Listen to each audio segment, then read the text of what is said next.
Happy birthday Medha. Hello guys, welcome to our new blog. আজকে এই special day এই জন্যই, এটা হচ্ছে আমাদের অফিস স্টাফ এনএস মঙ্গলদা, তার মেয়ে, একমাত্র মেয়ে মেধা। আজকের দিনটা তার এই মেধার জন্মদিন। তো আমরা সেই মেধার জন্মদিন যে পার্টি, সেইখানে আমরা যাচ্ছি। তো আপনারা দেখতে থাকুন এই ব্লগটা, কত সুন্দর এবং কতটা আকর্ষণীয় হতে চলেছে। সেই মেধাই বা কীরকম, একমাত্র মঙ্গলদার মেয়ে। তো আপনারা দেখতে থাকুন, পাশে থাকুন এবং আমাদের চ্যানেলটা লাইক, কমেন্ট এবং শেয়ার করতে ভুলবেন না। তো আমরা অলরেডি চলে এসেছি মেঘার হ্যাপি বার্থডেতে। তো দেখুন, রং বেলুন এবং বিভিন্ন কারুকার্য, স্লিংয়ে বেলুন, ক্যামেরাম্যান, লাইটম্যান সব কিছু মিলিয়ে এক সুন্দর এক অন্যরকম সন্ধ্যা। তো দেখুন, এই যে দুজন কাপল দেখা যাচ্ছে, মঙ্গলদা এবং বর্ণালী বৌদি। এই দুজনের মুখ উজ্জ্বল করে 1 বছর আগে আজকের দিনেই মেঘা জন্মগ্রহণ করেছিল। দেখুন কেকটাও কত সুন্দর, জন্মদিনের কেক।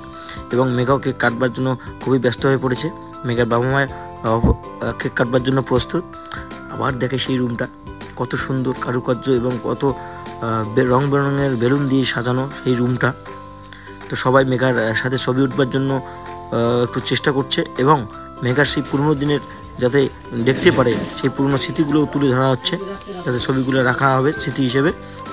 আমন্ত্রিত অতিথিরা সবাই চলে এসেছে। এদিকে সবাই প্রস্তুত, সবাই মিলে একসঙ্গে কেকটা কাটবো আমরা। এবং মেঘার সাথে তার দিদি এবং তার যে খেলার সাথী সবাই অপেক্ষায় রয়েছে। চলুন আমরা এখন কেক কাটবো। Happy birthday Aditya, happy birthday মেধা।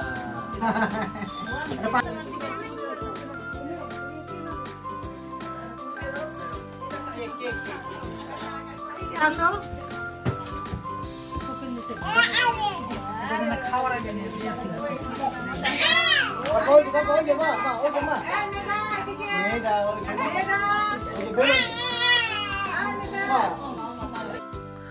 মেধাকে নিয়ে তার ঠাকুরদা, দাদু, দিদা সবাই ছবি উঠছে। তো এখন আমরা চলে যাব সেই খাওয়া দাওয়ার প্রোগ্রামে। ছাদের উপরে খুব সুন্দর রং বেরঙের ছাতা দিয়ে ডাইনিং বসানো হয়েছে, কারণ আজকের দিনটা খুবই ঠান্ডা, যার জন্য ছাতা দেওয়া হয়েছে। তো চলুন আজকে আমরা খাওয়া দাওয়া এই পর্যন্ত। ব্লগটি সবাই লাইক, কমেন্ট, শেয়ার করে পাশে থাকবেন এবং সাথে থাকবেন।